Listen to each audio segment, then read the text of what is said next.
हाय दोस्तों। तो आप सभी का एक बार फिर से स्वागत है दोस्तों हमारे इस यूट्यूब चैनल पर। ठीक है। यदि आपको अच्छी लगे नॉलेज तो आप ज़रूर सब्सक्राइब कीजिएगा। यदि आपको अच्छी नहीं लगी तो फिर भी उम्मीद करता हूँ कि आप कुछ ना कुछ सीख कर ही जाओगे दोस्तों। ठीक है।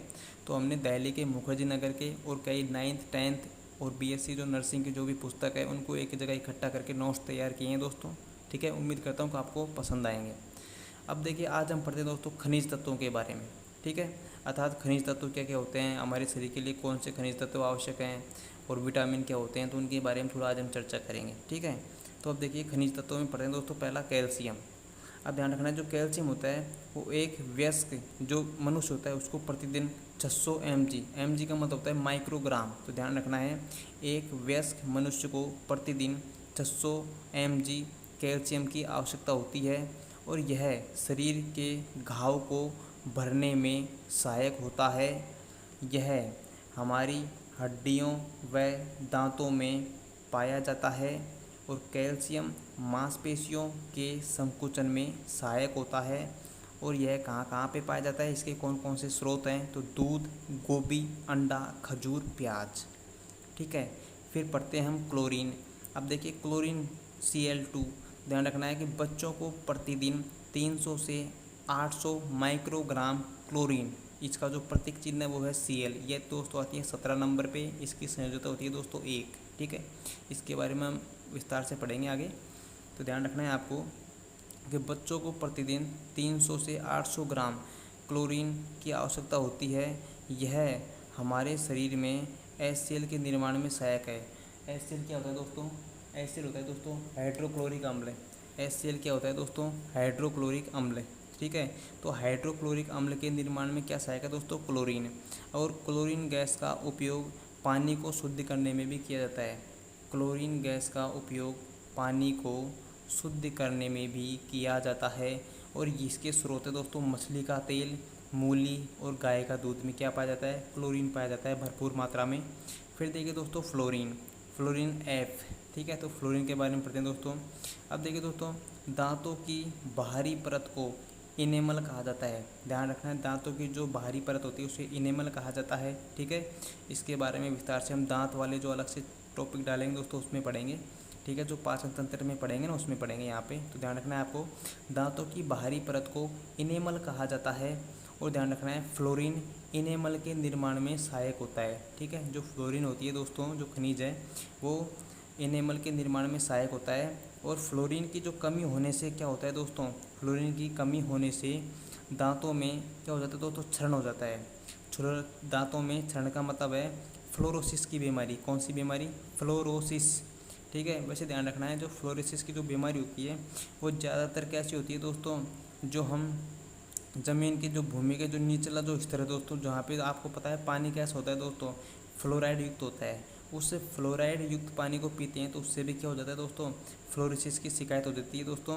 कभी आपने पढ़ा होगा कि नागौर साइड, अजमेर और नागौर साइड फ्लोराइड का पानी ज़्यादा मिलता है दोस्तों। तो वहाँ पे जो लोग होते हैं दोस्तों उनको रीढ़ की जो हड्डी होती है वो अधिकतर मुड़ी हुई रहती है। ठीक है। हड्डियाँ कैसी होती हैं दोस्तों? कमज़ोर। क्यों? क्योंकि वहाँ पे पानी में फ्लोराइड पाया जाता है। ठीक है। और उससे फ्लोरोसिस की क्या हो जाती है दोस्तों? शिकायत हो जाती है। तो ध्यान रखना है आपको।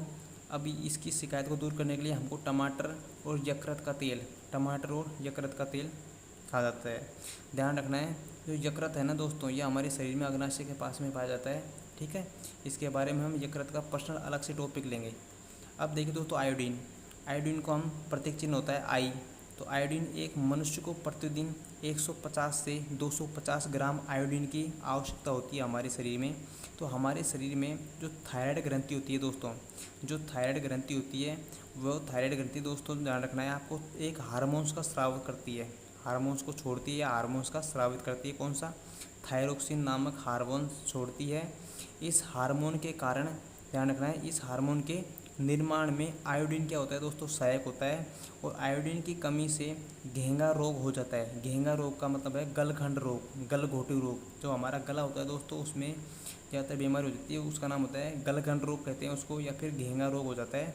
अब ध्यान रखना है, आयोडीन कहाँ पे पाया जाता है? तो गाजर में, लहसुन में और समुद्री जो जीव होते हैं, ठीक है, उनमें आयोडीन की मात्रा भरपूर मात्रा में पाया जाता है। फिर ध्यान रखना है आयरन, आयरन को कहते हैं Fe+2, इसकी संयुजता होती है दोस्तों प्लस की 2, और आयरन का प्रतीक चिन्ह होता है Fe। यह मानव रक्त में हीमोग्लोबिन, जो हमारे रक्त में पाया जाता है दोस्तों हीमोग्लोबिन, तो ध्यान रखना है यह मानव में हीमोग्लोबिन के निर्माण में सहायक होता है। हमारे रक्त में जो हीमोग्लोबिन पाया जाता है उसके निर्माण में दोस्तों कौन सा खनिज लवण सहायक होता है? आयरन। और इसकी कमी से एनीमिया, एनीमिया का मतलब होता है खून की कमी हो जाती है शरीर में। ध्यान रखना है आपको, गर्भवती महिलाओं को ज़्यादातर आयरन की गोली इसलिए दी जाती है ताकि उनके अंदर खून की कमी नहीं आए। ध्यान रखना है इसकी कमी से एनीमिया अर्थात खून की कमी हो जाती है। और पुरुषों में ध्यान रखना है प्रतिदिन 0.8 माइक्रोग्राम आवश्यक है, और स्त्री को 2.8 माइक्रोग्राम आवश्यक है। और ध्यान रखना यदि गर्भवती महिला हो तो उसको लगभग 8.2 ग्राम माइक्रोग्राम आवश्यक है। ध्यान रखना है इस आयरन के स्रोत है हरी सब्जियाँ, ज़्यादातर हरी सब्जियाँ हो, पालक हो, ठीक है, तो उसमें आयरन की मात्रा भरपूर मिलती है। फिर दोस्तों पोटेशियम, पोटेशियम का प्रतीक चिन्ह होता है के। यह मनुष्य को प्रतिदिन, पोटेशियम होता है उसकी मात्रा मनुष्य को प्रतिदिन 5 ग्राम आवश्यक है। कितनी? 5 ग्राम आवश्यक है। यह हृदय के संकुचन में सहायक होता है। जो पोटेशियम होता है खनिज, ध्यान रखना है यह हृदय के संकुचन में, हृदय जब हम श्वास लेते हैं तो हमारा हृदय संकुचन का मतलब होता है सिकुड़ता है फिर फैलता है, ठीक है, तो हृदय के संकुचन में कौन सा खनिज लवण सहायक है? तो पोटेशियम सहायक है। और पोटेशियम किस किस में पाया जाता है? इसके स्रोत है दोस्तों टमाटर, आंवला और बादाम। फिर है ध्यान रखना है जिंक, जिंक का जो प्रतीक चिन्ह है वो होता है Zn, ठीक है। अब देखो यह जीभ में लार के निर्माण में सहायक होता है। हमारे जीभ में जो लार होती है उसके निर्माण में कौन सा खनिज लवण सहायक होता है? जिंक, ठीक है। और यह आंसुओं के निर्माण में भी, और इंसुलिन हार्मोन, हमारे शरीर में जो इंसुलिन हार्मोन होता है उसके निर्माण में भी सहायक होता है कौन सा? जिंक। और जिंक के जो स्रोत हैं वो है दूध, केला और अंडा। इनमें क्या पाया जाता है दोस्तों? जिंक पाया जाता है भरपूर मात्रा में, ठीक है। अब मैंने पढ़ा दोस्तों खनिजों के बारे में। अब हम पढ़े दोस्तों थोड़ा विटामिन के बारे में पढ़ेंगे, ठीक है। तो अब देखिए विटामिन, तो विटामिन के खोजकर्ता कौन थे दोस्तों? कोशिमीर फंक। कौन थे? कोशिमीर फंक, ठीक है। और कई किताबों में जो विटामिन के जो खोजकर्ता है उसका नाम दे रखा है दोस्तों फंक, केवल क्या दे रखा है? फंक दे रखा है, ठीक है। तो अब देखिए विटामिन हमारे शरीर में जैविक अभिक्रियाओं को संतुलित करने का कार्य करता है। विटामिन हमारे शरीर में जो जैविक क्रियाएं होती हैं उन सभी को संतुलित करने का कार्य करता है। कौन? विटामिन। एग्जाम्पल है ABCDEK, ये क्या है दोस्तों? विटामिन के प्रकार हैं, vitamin A, vitamin B, vitamin C, vitamin D, vitamin E और विटामिन के।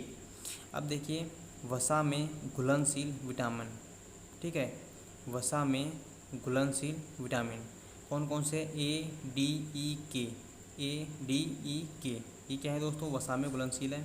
फिर ध्यान रखना है कि पानी में घुलनशील विटामिन तो B और C, ठीक है। अब ट्रिक है दोस्तों, गई भैंस पानी में, तो भैंस से B और से C। जो B और C विटामिन है दोस्तों ये पानी में क्या है? घुलनशील है। और B और C के अलावा जो बच गए दोस्तों वो किस में घुलनशील है? वसा में घुलनशील है, ठीक है। अब ध्यान रखना है ज़्यादातर जो विटामिन होते हैं वो हमारे लीवर में संग्रहित होते हैं। कहाँ पे इकट्ठा होते हैं? लीवर में इकट्ठा होते हैं, ठीक है। ध्यान रखना है विटामिन B व विटामिन C हमारे मूत्र के साथ बाहर निकल जाते हैं, ठीक है। विटामिन B और C हमारे मूत्र के साथ में बाहर निकल जाते हैं। अब देखिए दोस्तों विटामिन A के बारे में पढ़ेंगे। विटामिन A का जो रासायनिक नाम है वो है रेटिनॉल।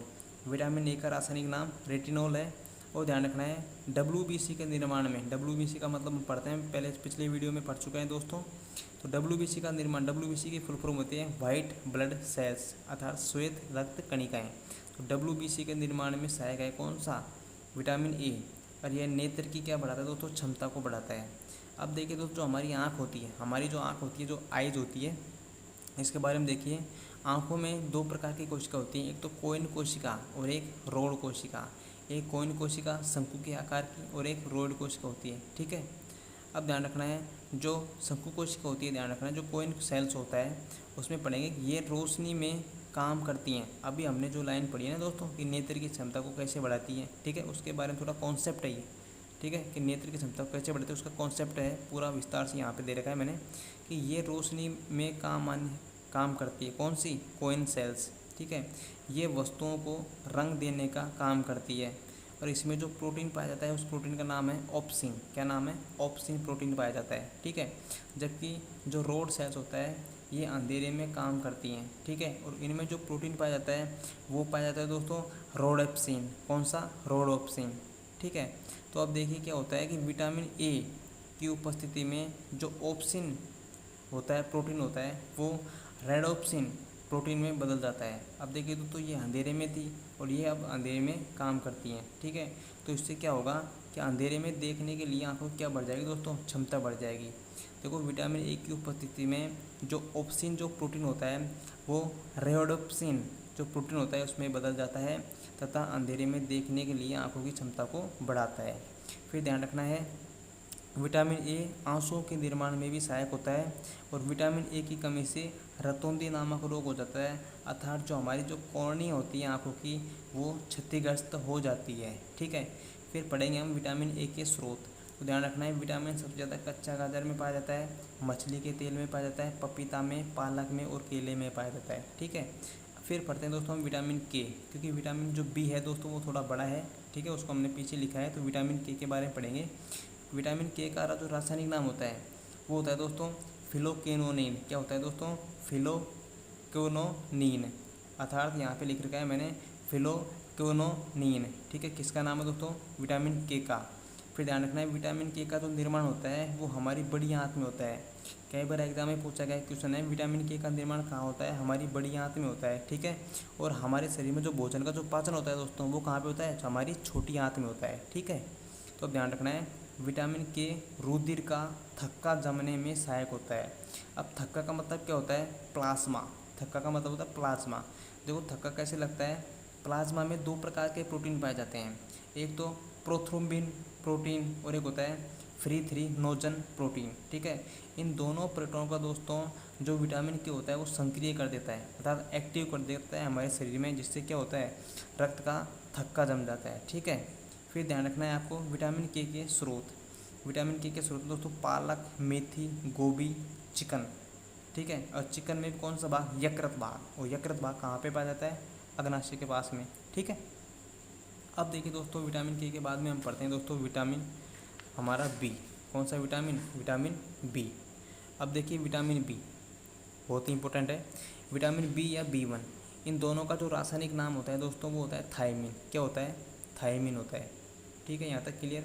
इसके बाद देखिए दोस्तों विटामिन बी या B1 की कमी से कौन सा रोग होता है? बेरी रोग होता है। बेरी रोग का मतलब होता है तंत्रिका तंत्र होता है ना हमारे शरीर का, वो कमज़ोर हो जाता है। ठीक है।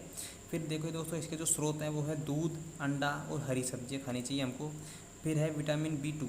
विटामिन B2 का जो रासायनिक नाम है, विटामिन B2 का जो रासायनिक नाम है वो है राइबोफ्लेविन। क्या नाम है? राइबोफ्लेविन है। और ध्यान रखना है विटामिन B2 की कमी से होंठ, जीभ पर क्या हो जाते हैं दोस्तों? छाले हो जाते हैं। ठीक है। और इसके लिए जो बेस्ट जो इलाज है दोस्तों वो क्या है? हमें अधिक से अधिक कच्चा दूध पीना चाहिए। ठीक है। अब देखिए दोस्तों विटामिन B3। विटामिन B3 होता है दोस्तों, इसका जो रासायनिक नाम है वो ध्यान रखें निकोटीन है। क्या नाम है? निकोटीन या नाइसिन। निकोटीन या नाइसिन है। और नाइसिन होता है दोस्तों, नाइसिन इसका वैज्ञानिक नाम है। क्या नाम है? नाइसिन। और ध्यान रखना है नाइसिन में एक अम्ल पाया जाता है जिसका नाम क्या है? निकोटीन अम्ल। ठीक है।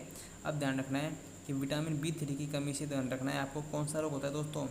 प्लेग्रा। कौन सा? प्लेग्रा। अब प्लेग्रा रोग क्या होता है कि त्वचा में क्या हो जाता है दोस्तों? संक्रमण हो जाता है। त्वचा में संक्रमण हो जाता है और दस्त हो जाते हैं। ठीक है। यदि दस्त की मात्रा बढ़ जाए तो ध्यान रखना है आपको उल्टी भी हो सकती है, क्योंकि हम जो भी पानी पीते हैं दोस्तों वो दस्त के द्वारा बाहर निकल जाता है। ठीक है। तो हमारे शरीर में ध्यान रखना है पानी की बहुत ज़्यादा कमी हो जाती है। ठीक है। अब देखिए दोस्तों विटामिन B3 ज़्यादातर कहाँ पे पाया जाता है? मशरूम। कहाँ पे? मशरूम एक जीव होता है दोस्तों उसमें पाया जाता है। एक पेड़ होता है दोस्तों, मशरूम का पेड़ होता है। ठीक है। वो बरसात के दिनों में हमें हर गांव में या शहर में मिल सकता है हमको मशरूम का पेड़। ठीक है। फिर ध्यान रखना है आपको हरी सब्जियों में पाया जाता है विटामिन B3। अब देखिए दोस्तों विटामिन B5 इंपॉर्टेंट है, फॉर इतना इंपॉर्टेंट नहीं है। तो विटामिन B5 इसका जो रासायनिक नाम होता है वो ध्यान रखना है कौन सा होता है? पेंटोथिक। कौन सा?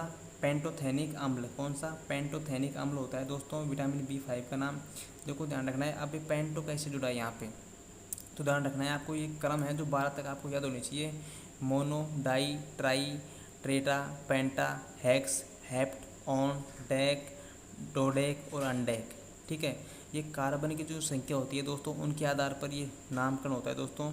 Mono, di, tri, tetra, penta, hex, hept, oct, non, dec, undec और डोडेक। ठीक है। तो ये आपको याद होना चाहिए। अब यहाँ पे कितने नंबर है दोस्तों? 5। देखो मोनो, डाई, ट्राई, ट्रेटा, पेंटा। ठीक है, तो यहाँ पे कौन सा नाम ले रहे हो दोस्तों? पेंटा। ठीक है, ये क्या होते हैं दोस्तों? जो क्रियात्मक समूह होते हैं, 14 क्रियात्मक समूह होते हैं दोस्तों। कितने होते हैं? 14 क्रियात्मक समूह होते हैं, जैसे कार्बोक्सिलम, सल्फोनिक अम्ल, acetic acid, hydride, ester, acetyl, amide, cyanide, isocyanide. ठीक है, एल्किन, एल्काइन, एल्केन, फिनोल, ठीक है, थायोल, ईथर। ठीक है, तो ये 14 होते हैं दोस्तों क्रियात्मक समूह। अब आपको क्या ध्यान रखना है कि इन क्रियात्मक समूह के बारे में हम अलग से आपको केमिस्ट्री का जो वीडियो डालेंगे ना, उसमें आपको विस्तार से समझाएंगे। ठीक है, लेकिन यहाँ पे क्या होता है, कुछ शब्द होते हैं जिनको आपको याद करना पड़ रहा है। ठीक है, आप सोच रहे हो कि ये कैसे याद होगा, तो ये इस प्रकार याद हो जाएंगे। ठीक है दोस्तों, तो पेंटा शब्द कहाँ से आया है? ये क्या है? अनुलग्न है। ठीक है, कार्बन परमाणु की श्रृंखला है ना, तो उसके द्वारा यहाँ पे पेंटा शब्द जोड़ा गया है। ठीक है जी, अब देखिए आगे। तो ध्यान रखना है आपको कि विटामिन B5 की कमी से बालों का विकास क्या हो जाता है दोस्तों? रुक जाता है, बाल सफ़ेद हो जाते हैं, और इसके लिए हमको आंवला या अंडा खाना चाहिए। ठीक है, अब देखिए विटामिन विटामिन B6, इसका जो रासायनिक नाम है वो है दोस्तों पायरोडोक्सिन। पायरोडोक्सिन है, और जो कि RBC अर्थात रेड ब्लड सेल्स, लाल रक्त कणिकाओं के निर्माण में सहायक है। अब ध्यान रखना, जो RBC होती है वो बिना दिमाग वाली होती है, अर्थात बिना केंद्रक वाली होती है। ठीक है, इसके बारे में हम पिछले वीडियो में पढ़ चुके हैं। ठीक है, तो इसमें कोशिका के अंदर जो केंद्रक नहीं पाया जाता है, किसमें? RBC में। अब देखिए, इसकी कमी से गुर्दे में पथरी होने की संभावना होती है, मानसिक तनाव रहता है। ठीक है, और इसके लिए हमको पालक व हरी सब्जी खानी चाहिए। इसके बाद पढ़ते हैं दोस्तों विटामिन B7 पढ़ते हैं। विटामिन B7 इसका रासायनिक नाम होता है दोस्तों बायोटीन। क्या है? बायोटीन। और एवं इसकी कमी से जो रोग होता है वो गंजापन हो जाता है, सिर की जो त्वचा होती है उसमें संक्रमण हो जाता है। ठीक है, अब हम पढ़ते हैं विटामिन B9 पढ़ते हैं। इसका जो रासायनिक नाम है वो होता है दोस्तों मैलिक। क्या होता है? मैलिक अम्ल होता है। कौन सा अम्ल? मैलिक अम्ल होता है विटामिन B9 का नाम, वैज्ञानिक व रासायनिक नाम। इसकी कमी से RBC का आकार कम हो जाता है, जो रेड ब्लड सेल्स है, लाल रक्त कणिकाएँ, उनका आकार कम हो जाता है। इसके लिए हमको सेब और नारियल पानी पीना चाहिए। सेब खाना चाहिए, नारियल पानी पीना चाहिए, कहीं सेब को पी जाओ। ठीक है दोस्तों, अब देखिए आगे विटामिन B12 है। ध्यान रखना है, विटामिन B12 है, इसका जो रासायनिक नाम होता है वो साइनोकोबाल्बिन। क्या होता है? साइनोकोबाल्बिन इसका रासायनिक नाम है, और इसका निर्माण हमारी छोटी आंत में होता है। ठीक है, विटामिन B12 का जो निर्माण होता है वो हमारी छोटी आंत में होता है।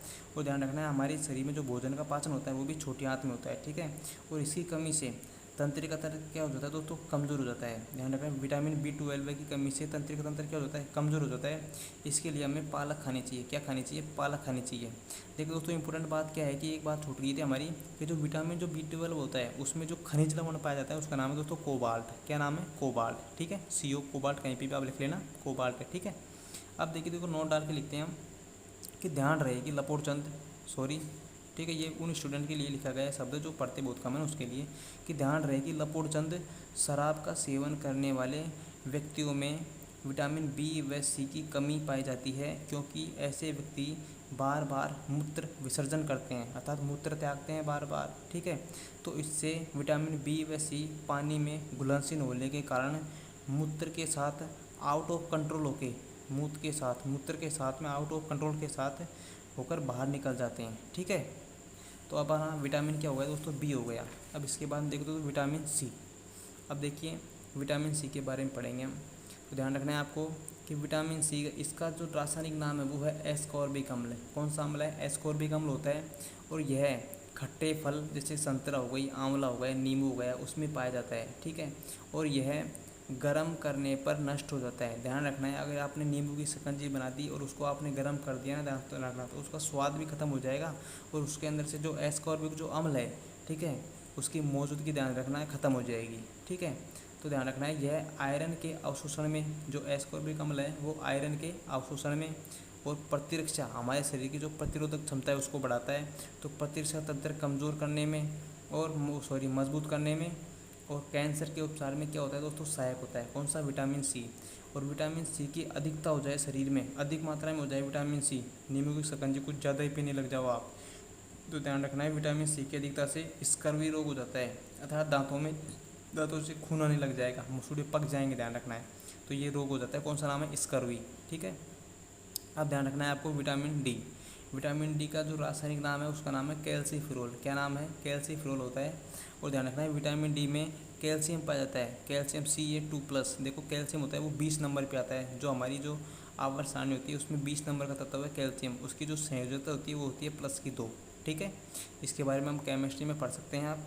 अब ध्यान रखना है दोस्तों, कैल्शियम पाया जाता है जो हमारी हड्डियों, दांतों को मजबूत बनाता है। यह हमें सूर्य के प्रकाश से, मांस में और यकृत से प्राप्त होता है। इसकी कमी से रिकेटस नामक बीमारी हो जाती है। रिकेटस का मतलब होता है हड्डियां कमज़ोर हो जाती है।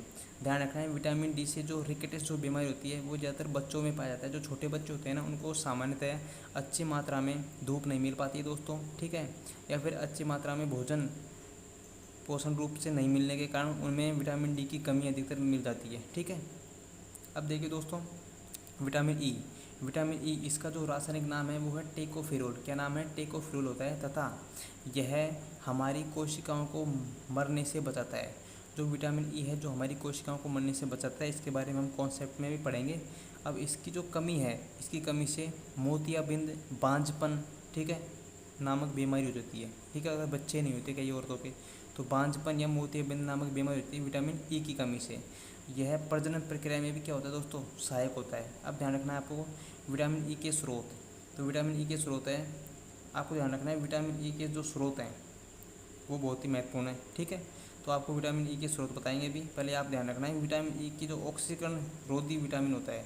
विटामिन ई कैसा होता है? ऑक्सीकरण रोधी विटामिन होता है। ठीक है, इसके लिए हमें दूध, फल, ठीक है, और हरी सब्जियों का सेवन करना चाहिए। अब देखिए दोस्तों, इसका कॉन्सेप्ट पढ़ते हैं दोस्तों कि हमारे शरीर में जो पाचन तथा जो श्वसन होता है, उन क्रियाओं के दौरान लपोरचंद कुछ रासायनिक अभिक्रिया भी होती हैं। इन प्रक्रियाओं में कुछ मुक्त ऑक्सीजन के अणु भी निकलते हैं जो ज़्यादा सक्रिय होते हैं। ये मुक्त ऑक्सीजन के अणु हमारी कोशिकाओं को क्षति पहुंचाते हैं, जिससे हमारी त्वचा में झुर्रियाँ पड़ जाती हैं और विटामिन ई इससे हमारी रक्षा करता है। ठीक है, अब देखिए दोस्तों, अब नेक्स्ट चैप्टर लाएंगे हम पाचन तंत्र। पाचन तंत्र में चाहे आपका मुख हो गया, या आपका हृदय हो गया, या आपका कंठ हो गया, आपकी जीभ हो गई, आपके दांत हो गए, आपका हृदय हो गया, आपका अग्नाशय होगा, ठीक है, आपका जो लीवर होगा, किडनी होगी आपकी, ठीक है, और आपके पैर तक, कहने का मतलब सिर से लेके और पैर तक जो पाचन तंत्र होता है दोस्तों, उसकी हम स्टेप बाय स्टेप आपको हर दिन आपको एक वीडियो डालने की कोशिश करेंगे दोस्तों, जिसके ज़रिए आपकी जो साइंस है दोस्तों वो बहुत ही मजबूत हो सके। ठीक है, और इसके बाद में हम आपको मैथ प्रोवाइड कराएंगे यहीं पे आपको हिंदी प्रोवाइड की जाएगी। सारे सब्जेक्ट आपको यहीं पे फ्री में कोशिश करेंगे दोस्तों आपको प्राप्त हो। ठीक है दोस्तों, तो आपका यहाँ तक हमारे साथ बने रहने के लिए बहुत बहुत धन्यवाद दोस्तों। उम्मीद करता हूँ कि आप अपने परिवार के साथ सहकुशल होंगे दोस्तों। तो अपने पूर्वजों की सेवा करें दोस्तों। ठीक है, तो जीवन में क्या है कि कभी पता नहीं है कि अपने पूर्वज कब गुजर जाएं। ठीक है, तो यादों में कुछ नहीं रखा दोस्तों। हर बच्चे को मैं एक ही बात कहना चाहता हूँ कि आपके माँ बाप ने जब आपको जन्म दिया तो उनका भी कुछ सपना था, तो एक बार आप उनके सपने के बारे में सोचिएगा और फिर आप अपने सपने के बारे में सोचिएगा दोस्तों। और उन दोनों सपनों को साकार करने के लिए आप रोज़ मेहनत करनी पड़ेगी दोस्तों आपको। ठीक है, तो आपका यहीं पे मैं आपका धन्यवाद करता हूँ दोस्तों। धन्यवाद, अच्छा लगे तो लाइक कीजिएगा। धन्यवाद।